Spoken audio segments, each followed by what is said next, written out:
શિયાળામાં બાજરીનો રોટલો ખાવાથી થાય છે આટલા ફાયદા. 1. બાજરી કેલ્શિયમથી ભરપૂર હોય છે અને તમે કોઈ પણ કેલ્શિયમના વિકલ્પની જગ્યાએ તેને ખાઈ શકો છો. 2. શિયાળાના દિવસોમાં બાજરી ખાવાથી શરીરમાં ગરમાહટ બની રહે છે અને આ જ કારણ છે કે ઠંડીની સિઝનમાં લોકો વધારે બાજરીનો રોટલો ખાય છે.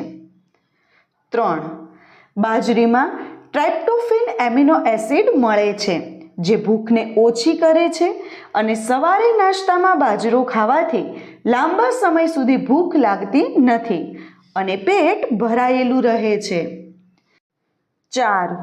બાજરામાં મોટી માત્રામાં ડાયટરી ફાઇબર હોય છે જે પાચનમાં લાભકારી હોય છે જે જાડાપણું ઘટાડવામાં પણ મદદ કરે છે.